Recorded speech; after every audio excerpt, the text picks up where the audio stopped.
You're listening to the World of Business and Taxes with Mike Lodge, keeping you informed. So let's get started.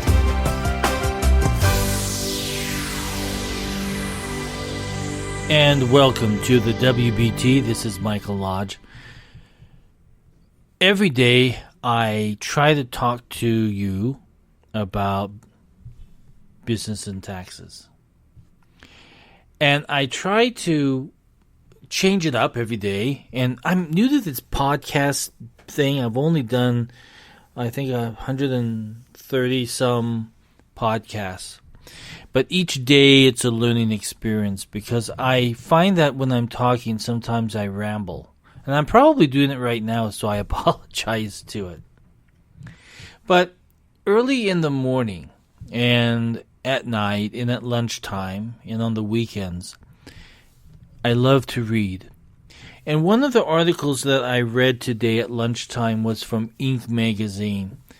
And it was called The 20 Things That Most Valued Employees Do Every Single Day. And as I was reading it, I had to ask myself the question, am I doing some of these things? Or am I doing any of them as a leader? But I found the 20 items very useful because it kind of gave me a vision of what my employees, if they were really buying in to what I've been telling them all this time. Are they really following everything that we've discussed? Have they bought in to what I've said? So I wanted to kind of go over with you this afternoon, or this evening, or morning, whenever you're listening to this, about the 20 key things that good employees do almost every single day. So the first one that they brought up was they buy into the vision. So a great leader's top priority is to provide a goal that is worth his or her employee's time. Having offered that vision, every employee will buy into it and ensure everything they do for the company helps to achieve it. So that was a good point to me. Am I presenting a clear enough vision of what my company does so that the employees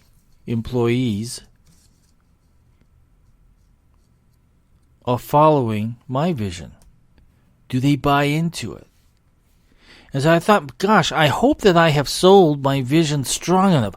I hope that I have told my story because, my goodness, almost in every single podcast that I do, I talk about telling your story, telling your vision, and making sure people are buying into that vision.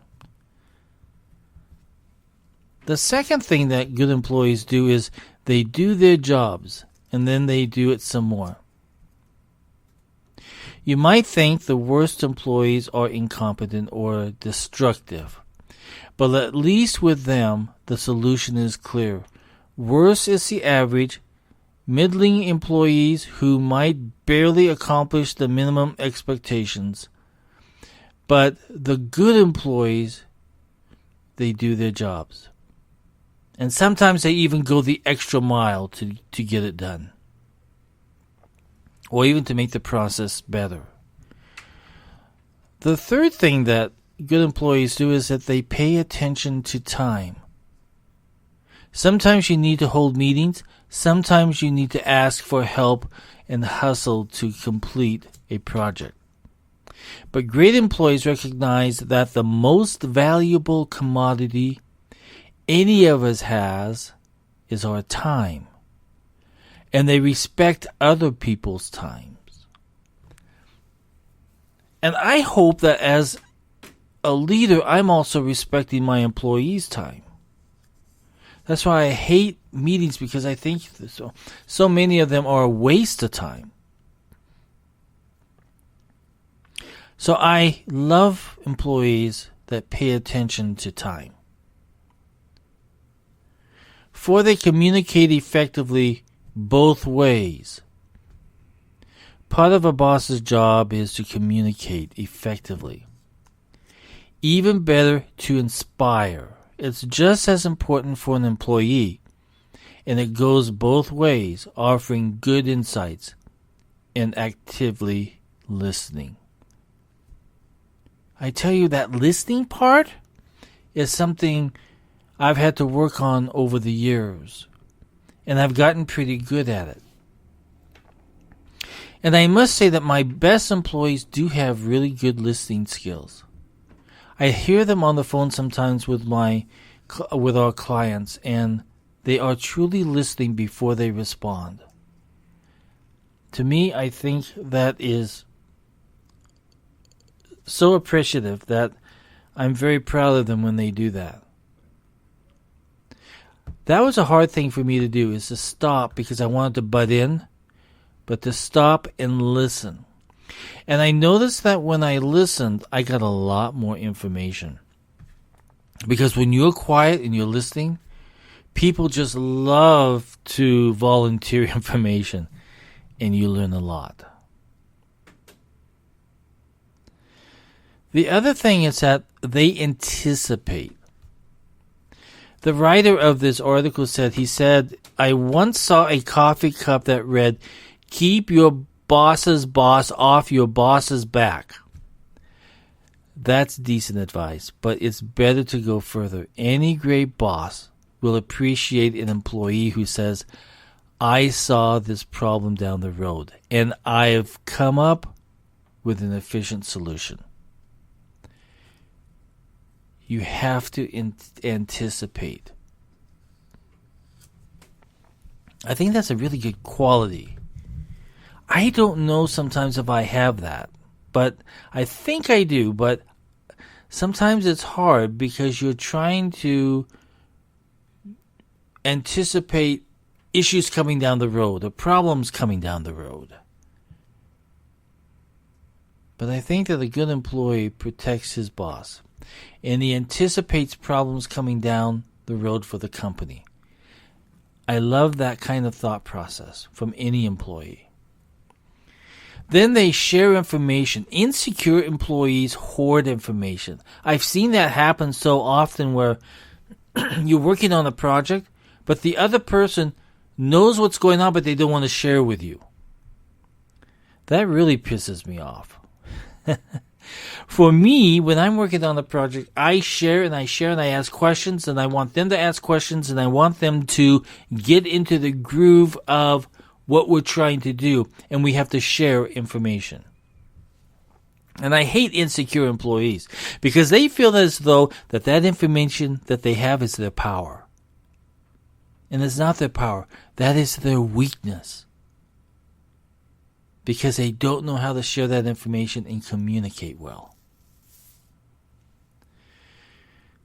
Then they make decisions and stick with them. You'll never agree with every decision made in an organization. It just doesn't happen. But great employees are willing to make hard choices. They're also willing to disagree but commit. And I think that's interesting that it's like, I agree, but I disagree, but I'm going to do it because I believe in the vision. And that's where it comes to, is believing in the vision.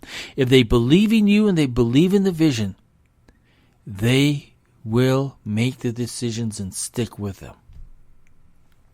Even if they don't agree with you 100%. Then they give good feedback. It requires tact, but great employees give smart and it's honest feedback to bosses and colleagues. They also praise when it's appropriate. Hey, bosses are people too. They appreciate hearing when they're appreciated.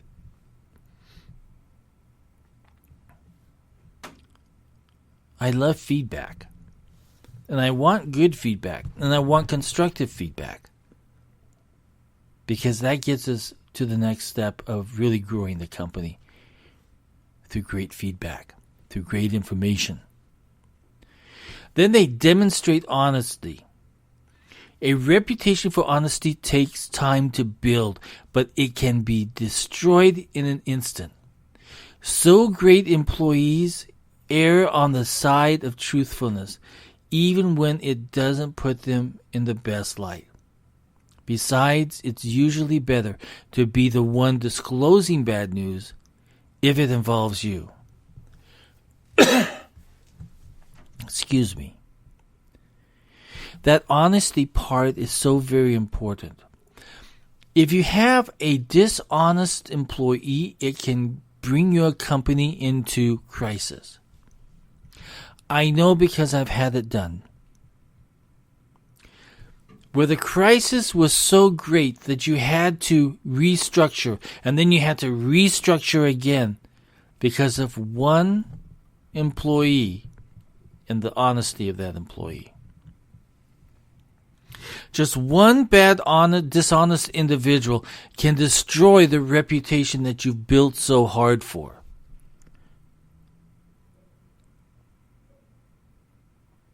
Isn't that interesting? It can just be one employee. With myself, it was just one employee that pretty much almost destroyed the reputation of the firm because of what that person did. And if you don't know how hard it is to take on that crisis, it is a tough thing. So if you are an employee or if you are a boss, honesty, honesty, honesty. One bad apple can spoil the whole bunch, boys, as Michael Jackson used to sing. So, honesty must drive the company. It must drive your teams. It must drive your employees. Because one bad mistake, one dishonest mistake, can drive your company into crisis.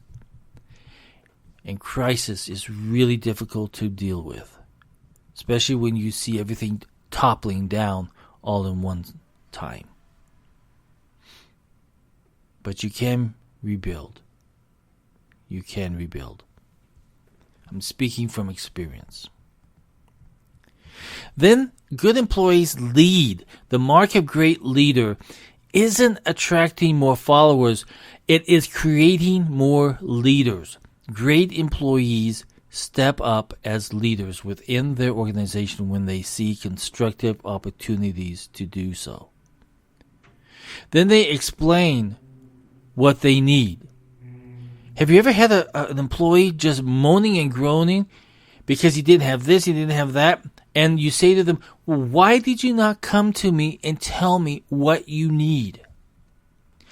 Often great leaders say their key role is to make sure everyone else has what they need to succeed. From a worthy goal to the technical requirements and tools required, great employees return the favor by being able to explain what they need. Please explain what you need. Don't moan and groan that you don't have anything. Have the guts to go to your boss or to your team leader and say, hey, I need something. Good employees say thanks. A culture of gratitude has been shown to improve well-being and productivity. This has to start with the boss, but great employees take their cue and express thanks to everyone when they have a reason to do so.